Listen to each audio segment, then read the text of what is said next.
Thamira, më duken shumë rrudhat? Jo. Po një shumë vetëm që Cili ky? Nuk e di. Asnjëherë nuk e kam kontrolluar. Dhe tani që po mendoj është interesante. Vërej me njëherë një rrudh të re, një puçër, një qime të bardhë, por një nishan mund ta kemi për muaj, madje edhe vite, pa menduar kur ta kontrollojmë, sepse na shqetëson më shumë mënyra se si dukemi, sesa si është shëndeti ynë.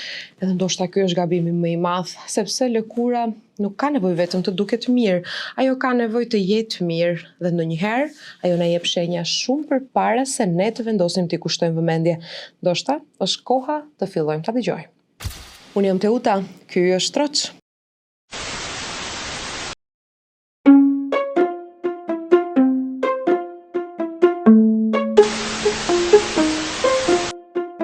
Troçi kësaj herën nuk do të flas për bukurinë dhe për pamjen e jashtme, por do të flas për shëndetin, mu të organizëm më të madh të njeriut, lëkurën, me një doktoresh që e kam nderin ta kem sot në Troç, është Nora Pollozhani. Kënaqësi e madhe që keni ardhur. Gjithashtu kënaqësia është dhe imja, faleminderit shumë për ftesën. Sepse ashtu siç thash Nora, ose doktoresh, si të drejtoj. Nora, të lutem. Kemi këtë shprehjen të vëmre më shumë dukjen të lëkurës, sidomos se sa shëndetin. Prandaj besoj është shumë e rëndësishme që të kthejmë pak temën nga ajo se si jemi, jo se si dukemi. Do fillojmë direkt te SPF-ja, sepse kur thomi mbrojtja e lëkurës, sidomos në verë, na vjen kremi para syve. Por a është kremi i rëndësishëm vetëm në verë, ose duhet përdor gjatë gjithë vitit dhe cilat janë mitet e SPF-s që i ke dëgjuar? Mitet që i kam dëgjuar që vitem që akoma i dëgjoj, sepse me nivelin e informacionit që kemi, do më thënë më është e ditur që ekspozimi në diell është gjatë gjithë vitit dhe përdorimi i rregullt i SPF-it është shumë i rëndësishëm. Mirë po gjithsesi, akoma hasim persona të cilat mendojnë që ajo është izoluar dhe e nevojshme vetëm për stinën e verës dhe atë vetëm se kur shkohet në plazh ose për pushime. Që është një mit që bën dëm realisht, mund të mirët si me sportivitet, mirë po dielli në vitet dekadat e fundit ka shumë të dhëna të cilat tregojnë që dielli normalisht çon në dëmtimin e ADN-s, si rezultati i kësaj varet cilat rrezë janë UVA ose UVB, mund të çojnë në kancerin, shfaqjen e kancerit lëkurës. Për ata që kanë e rëndësishme është dukja e jashtme dhe lëkura rinore të mbahet sa më gjatë, gjithashtu UVA-ja është shumë luan rol kyç në plakjen e lëkurës, kështu që mirë po ne si mjek më shumë fokusohemi në aspektin e prevencionit të kancerit lëkurës. Kështu që jo të bukuria. Jo vetëm të bukuria, dhe pse tani dermatologjia është duke u zhvilluar dhe kjo pjesa tjetër, pjesa estetike që është diçka komplet ndryshe, është shumë e bukur, mirë po në radhë të parë është shëndeti dhe kualiteti i jetës të një personi. Kështu që ne mundohemi që çdo pacient ta informojmë që është e rëndësishme përdorimi i SPF-it jo vetëm gjatë stinës së verës ose në plazh, por gjatë gjithë vitit. A grumbullohet, Nora, dëmi i diellit te lëkura, edhe nëse nuk jemi djegur, kështu ta ndjejmë që jemi skuqur ose jemi zhvushgur, si ta them, jemi djegur nga dielli, a grumbullohet me kalimin e viteve dëmi? Po, grumbullohet. Lëkura është një organ, unë thëmë ndonjëherë, po ndonjëherë më them mos dukem si mizogjenistike, po lëkura është organ femëror në aspektin që nuk harron.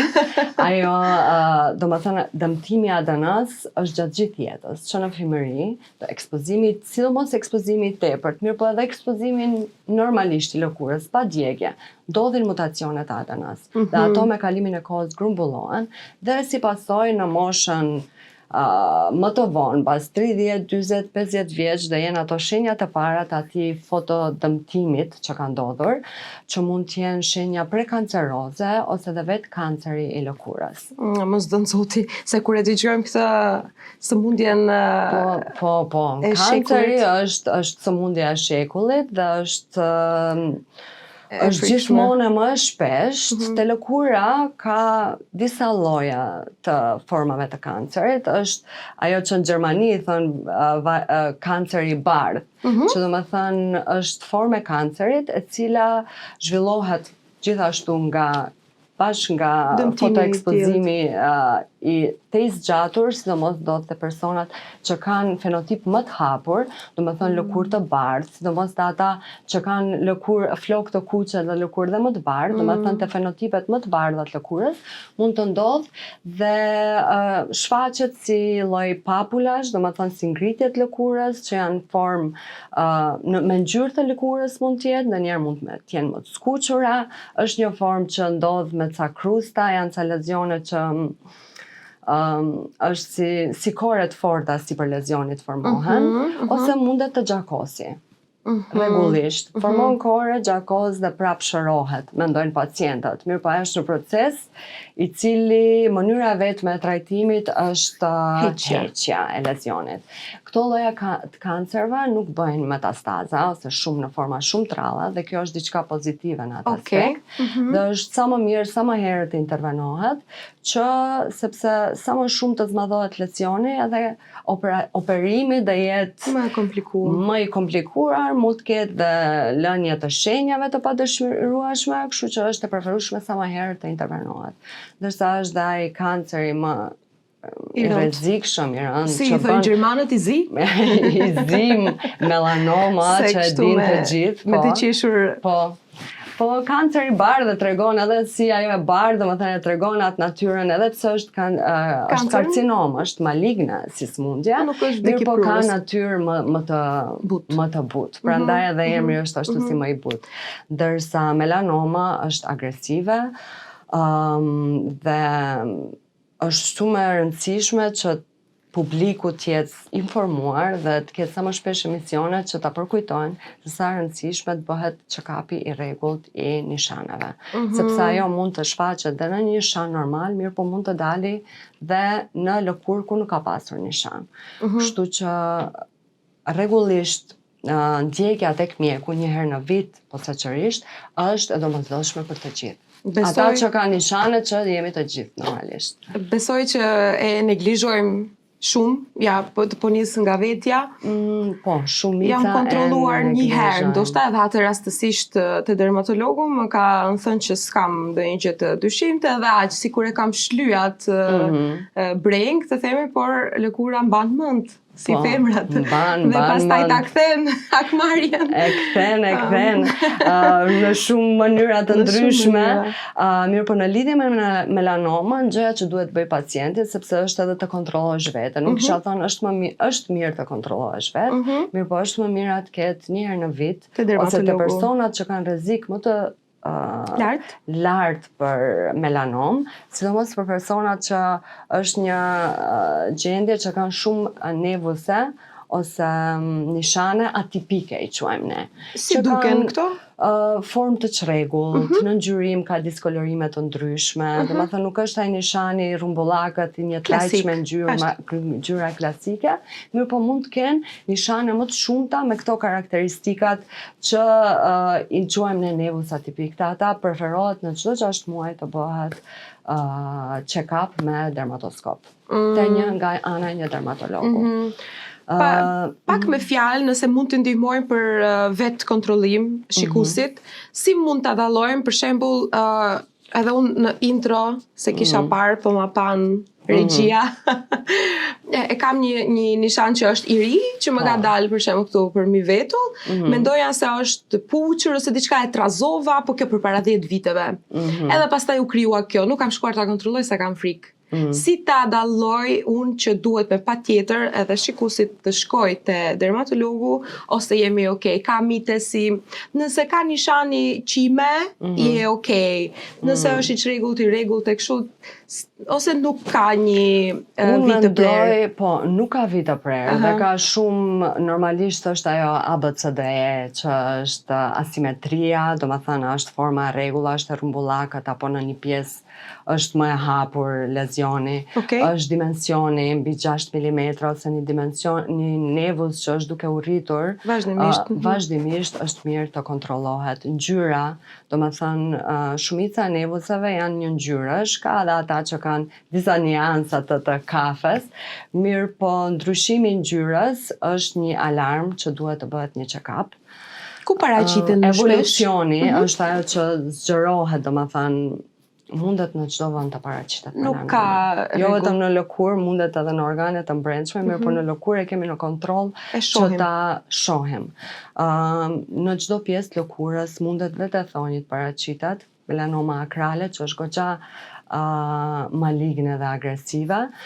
Prandaj unë kisha thënë që kontrolli i nevullsave të bëhet një rutinë.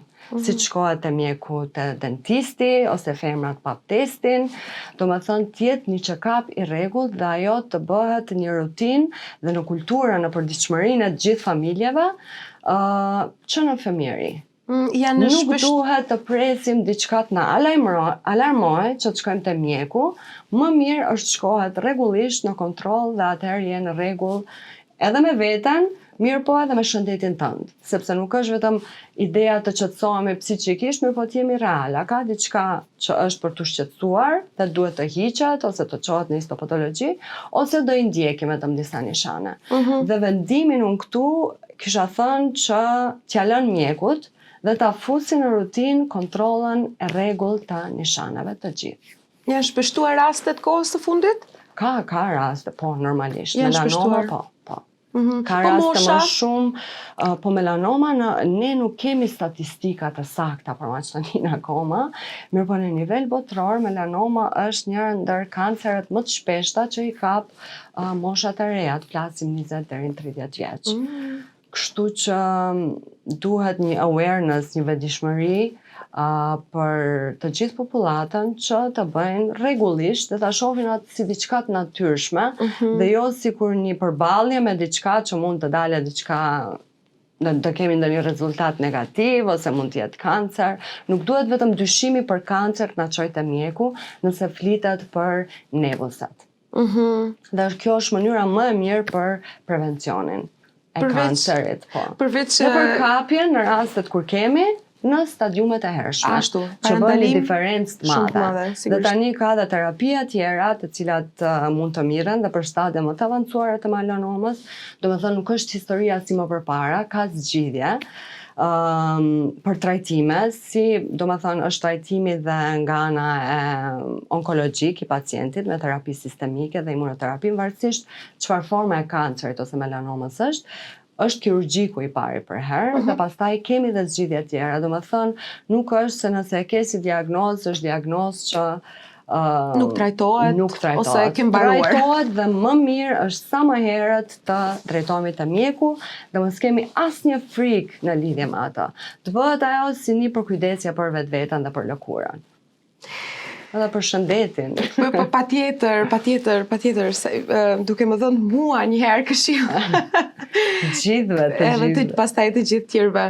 Pas intervistës do më bësh një check-up. Do bëjmë patjetër. Patjetër. Nora, ka tani shumë video që janë online, edhe që janë ndër videot më të shikuara për rutinë ditore me shumë produkte. Unë ndonjëherë them çfarë bëjnë, zhvozhgen në mëngjes me 7 shtresa, që se një dritë dhe një gjë. Shading, që më duket i thuan. I thuan- Shedding, asë di. Ashtu, shedding. shell më duket, të qelish guackën, Po, ashtu të- diçka. Nuk e di si i quajmë, po është shumë një rutinë Po, me shumë komplikuar, me etapa. shumë etapa, me shumë produkte. Si është si dermatologe, sa janë të nevojshme gjithë to, dhe si do ti kishe sugjeruar ti një vajze që ta bëjë një rutinë minimalistike, por të efektive, të mirë. Këto janë tendenca dhe trende, të cilat nuk janë aq shumë, nuk i kisha lidh më shumë me shëndetin e lëkurës realisht, por me tërheqjen e vëmendjes. dhe në aspektin komercial Ashtu. të përdorimit të produkteve. Dhe më thënë është një reklam dhe ata edhe kërkojnë është kjo lidhja me views sa më shumë, sa më ekstreme, shkojmë në sa më shumë ekstreme, mendojmë që ajo na jep ndoshta më efekt më të mirë, domethënë. Ashtu është. Që është e gabueshme komplet. Lëkura është organi më i madh siç e cekën në fillim. Në mëngjes të emisionit. E cila jep kryen detyrë shumë të madhe për të gjithë organizmin tonë. Ajo është mbështjellësja jonë, mbrojtësja jonë dhe i bën funksionet në mënyrë perfekte çdo ditë. Në aspektin se si ta mirëmbajmë atë, mendoj që nuk duhet të mi ngarkohet.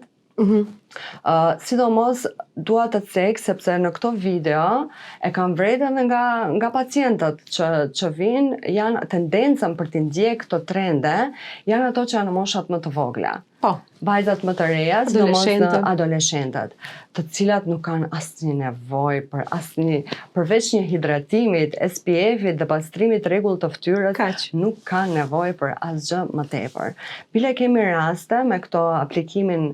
Kjo ndodhi prej Covidit, me sa di unë. Filloi si trend i produkteve të ndryshme dhe ideja e skincare-it edhe të jetë lëkura sa më shëndritshme, sa më e shëndetshme, hidratuar maksimalisht, domethënë, të jetë ai qëllimi i ditës dhe jetës, që nuk duhet jetë, edhe pse jam dermatologe, duhet ketë një mas, mirë po këto vajzat e reja e kanë tendencën dhe atë filin që të tërhiqen nga këto lloj ekzibicionesh dhe duke ndjekur TikTok stories apo Instagram perfeksionin. Duke ndjekur perfeksionin që nuk ekziston dhe shpesh kemi raste që shfaqen, është një formë akneve që është akne kozmetike quhet. Dhe ajo shfaqet nëse ti përdor produkte të cilat janë të rënda dhe bëjnë okluzion të porave të lëkurës dhe si pasojë asaj mund të dalin akne. Dhe shpesh përballemi si pasojë këtyre shumë rutinave të zgjatura me 9 steps, lëkura ka vetëm ka një limit caktuar të absorbimit të gjërave që e vendosim. Kremrave, serumeve dhe tonerave. Nëse i vendosim nënt shtresa, do e vjell. Nuk është e nevojshme realisht. Dhe është pjesë e një konstrukti momental për tërheq vëmendja më shumë. Çfarë kishe sugjeruar, çfarë përdor Nora në mëngjes dhe në mbrëmje? Po unë sugjeroj për herë pastrim i mirë i lëkurës në mëngjes dhe mbrëmje. Varet nga tipi i lëkurës. Ata që kanë lëkurë më të yndyrshme kanë nevojë për ca produkte më shtesë ose jo më të veçanta, ndërsa ata që kanë lëkurë të ndihshme duhet të jenë më të buta gjelërat të cilat e pastron lëkura. Pastaj mundet, varësisht nga mosha, po është hidratimin. Mundet të bëhet hidratimi me përfundosjen e një serumi me acid hyaluranik ose dhe pastaj një kremi hidratues. Këto acide do me thoni Po, ajo ka me vërtet efekt. Ka efekt hidratues. Atë që ka nevojë lëkura. Pastaj në bazë të problematikave ose të gjendjes të lëkurës mundet të sugjerohen produkte që kanë ca elemente të cilat mund të ndihmojnë një lëkurë të caktuar. Për shembull, ata që kanë akne, ata që kanë lëkurë sensitive, ata që kanë lëkurë tepër të thatë, duhet të përdorin produkte të ndryshme. Funksioni është prap hidratimi, mirë po përbërja e produktit ka elemente të ndryshme që të përshtatet lëkurës që personi ka. Ndërsa në moshat më vonë, kjo dhe SPF-in në mëngjes, mos e harroj, çdo herë. Ajo është më e mira që mund ta bëjmë. Po, dhe në aspektin afatgjat, ajo e kthen ndihmon shumë në ngadalësimin e plakjeve, sepse është kjo plakja natyrale që ndodh dhe është fotoplakja, photoaging që i thonë, që është bashkë për atij akumulimit të dëmtimit të ADN-s që ndodh në gjatë gjithë jetës tonë. Dhe nëse nuk e përdorim SPF-in, ajo do jetë më dëmtimi më i dukshëm, sigurt më i madh. Atëherë, përveç mos vendosjes të kremit SPF, SPF, si të quajmë. A ka tjera gabime, do me thënë se, të cilat gjithashtu ndikojnë në dëmtimin e lëkurës që i bëjmë po pa vetdije. Po, është pikërisht kjo që thash, zgjedhja kremit të duhur për lëkurën e duhur. Në lëkurë sensitive ose gjatë stinës të verës. Po, për gjatë verës e kam nëse përdoren, domethënë, ingredientet me elemente aktive siç janë acidet të ndryshme, të cilat ndihmojnë në eksfolim. Përdorimi i tyre gjatë stinës së verës mund të çojë në irritim, shfaqjen e hiperpigmentimeve me matutje që mund të jenë goxha problematike për tu trajtuar. Nuk sugjerohen më duket acidet verës. Jo, janë të ndaluara. Mirë po ka pra persona që bëjnë atë gabim, kështu që duhet ta anashkalohet dhe vera tjetë vetëm për hidratimin e lëkurës dhe mbrojtjen nga dielli, ndërsa vjeshtën e kemi vjeshtën, dimrin, fillimin e pranverës, për gjithë procedurat ose kremat me ingrediente aktive, të cilat aty përfshihen edhe retinoidet. Për shembull retinoidet që kanë një efekt të mrekullueshëm anti-age, kundër plakjes, nuk preferohet të përdoret gjatë stinës së verës, për arsyet e njëjta që mund të bën irritim të lëkurës, skuqje të lëkurës dhe gjithashtu hiperpigmentime, tutje. Po ushqimet Nora thojnë jemi çka ham, edhe unë e kam vrejt të vetja, uji, sidomos, hidratimi nga brenda, është shumë i rëndësishëm. Dhe nuk zëvendësohet dhe as me kremra, domethënë nëse je i dehidruar, çfarë do që të vendosh në lëkurë, nuk bëhet ajo, po. Domethënë ushqimi lëkura nuk e merr nga jashtë, e merr nga brenda, nga enët e gjakut. Kështu që është ajo mendja shëndosh në trup të shëndosh, e kisha shtuar dhe lëkurë shëndosh këtu. Kështu që duhet një balancë, normalisht që frutat, perimet, që përmbajnë omega 3, vitamin E, vitamin A, beta karoten. Mirë po kisha thënë një balancë gjithmonë në dietë dhe hidratim i rregullt. I vazhdueshëm, po. Pasi je mjek edhe ke qelluar në këtë moment në emision, nuk e lë pa të pyetur për rastin në Gostivar, për ujin e kontaminuar, një skandal, një fatkeqësi që e bëri të quhet edhe epidemi e gjithë ajo që ndodhi atje. Sa është etike do të lëm të flasin ata që ndoshta e shkaktuan këtë problematik. Por ne do të flasim për shëndetin, çfarë shkakton një moment i tillë kur ti konsumon ujë ndoshta disa ditë pa e ditur se në fakt je tu konsumu një ujë të kontaminuar keq me fekale edhe atë. Po i pam efektet se çfarë mund të ndodh kur konsumohet ujë kontaminuar. Në aspektin shëndetësor, ajo mund të ketë simptoma gastrointestinale, varet edhe nga mikrobet që janë, sasia e bakterieve që mund të jetë në ujë, ka shumë faktorë që ndikojnë. Mirë po është rrezik për hapje të smundjeve infektive. Për këtë gjë më saktë mund të fliste më shumë një infektolog. Ashtu. Në aspektin e lëkurës, nuk ka pasur me sa di raste me problematikën e lëkurës. Nuk dëgjova edhe unë, por mund të ndodhë. Mund të ndodhë. Varet edhe nga bakteret që ndodhen në ujë, sasia bakterjeve që ndodhet në ujë, gjithashtu dhe në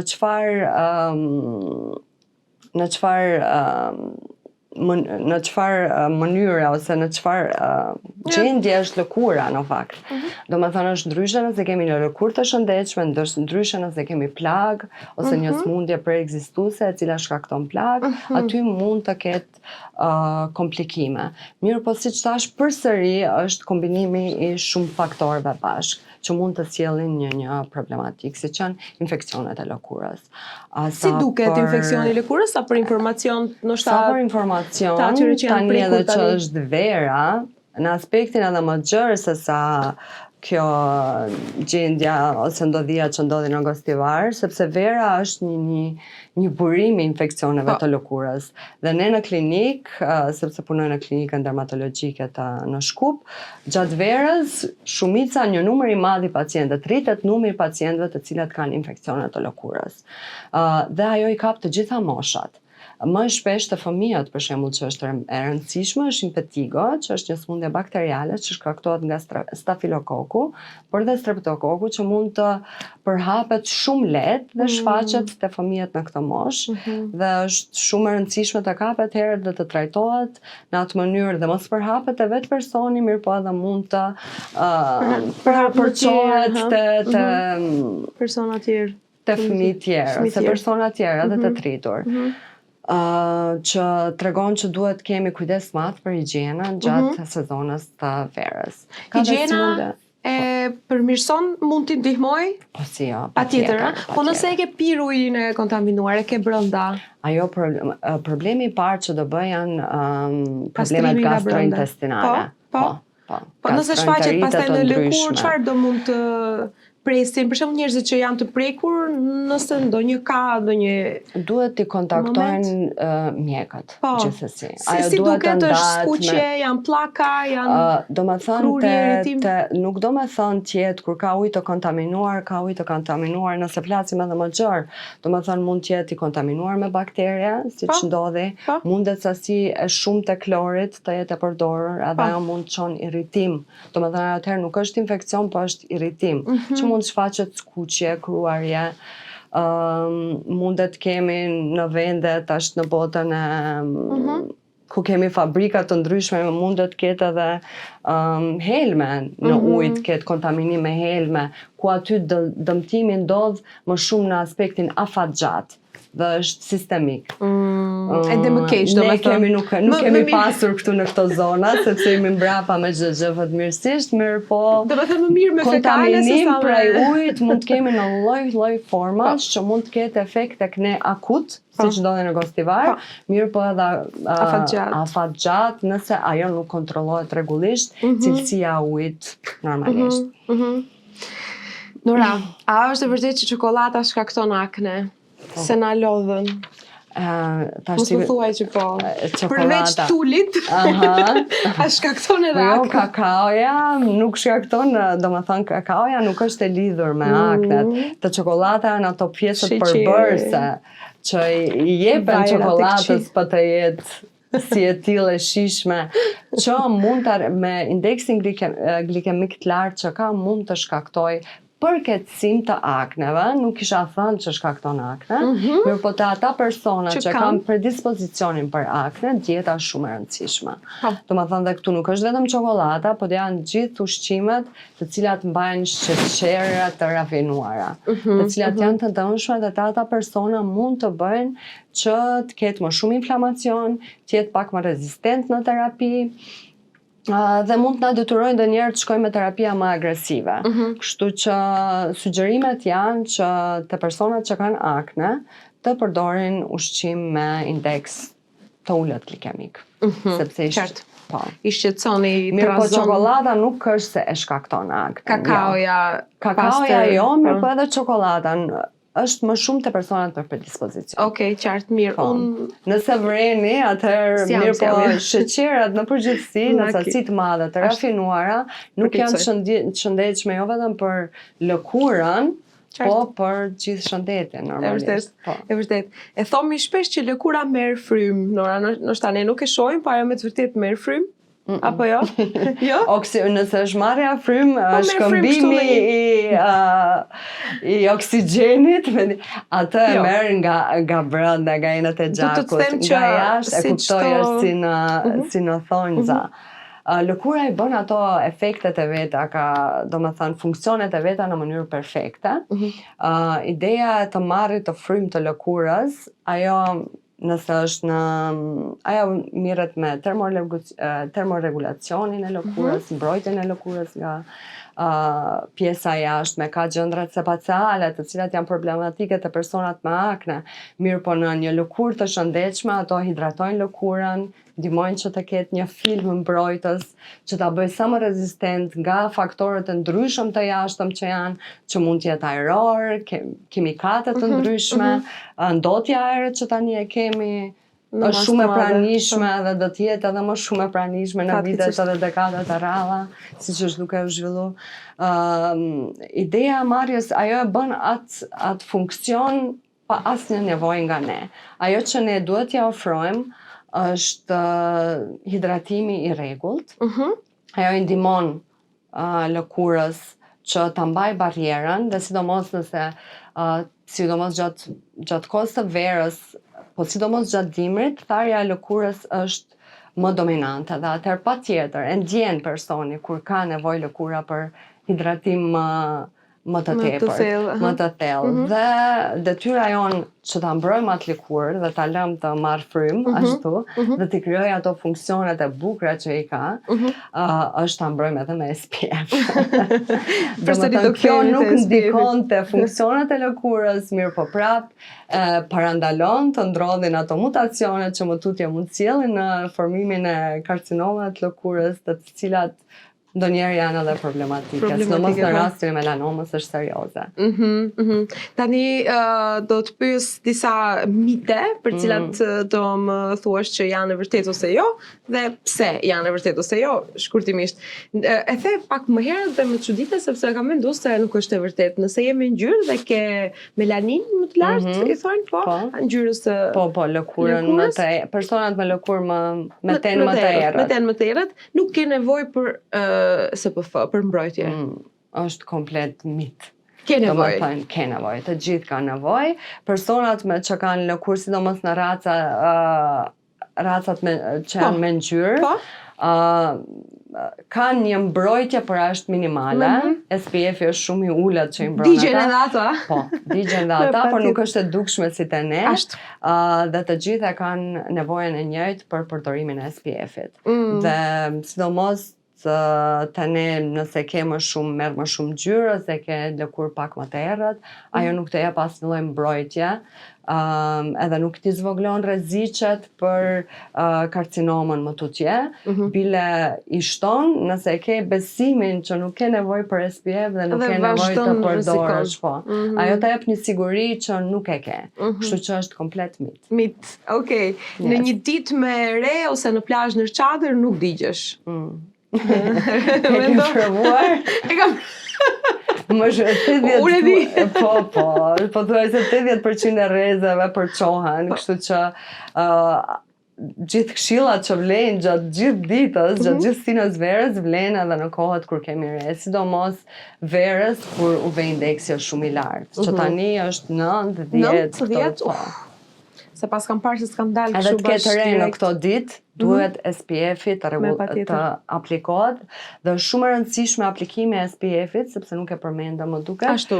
Që nuk është vetëm të aplikimi tjetë një herë në ditë, varësisht nga aktiviteti që e kemi, ripërdorimi ose riaplikimi në fakt i SPF-it duhet të jetë çdo 2 orë, sidomos për persona që janë aktiv gjatë ditës, sepse me djersën mund të lahet. Disi të lahet, themi, kështu që çdo 2 orë nëse jemi aktiv dhe jemi të ekspozuar në diell, duhet të përdorim SPF. Rilyhemi, po, edhe para se të dalim në diell, një gjysmë ore është para se të dalim në diell. Edhe vetë në zë duke u lyer kur del në diell. Po. Ajo gjysmëorja e parë nuk ka efekt apo jo? Është efekti më i vogël. Është efekti më i vogël. Kështu që për herë preferohet gjysmë ore para se të dalim në diell, edhe në plazh, sa herë lahemi, duhet të reaplikohet. Të reaplikohet. Nora, më kujtua një video që e kam parë që po bënte propagandë, si të them, kundër mbrojtjes së SPF-s, në një kamerë që tregon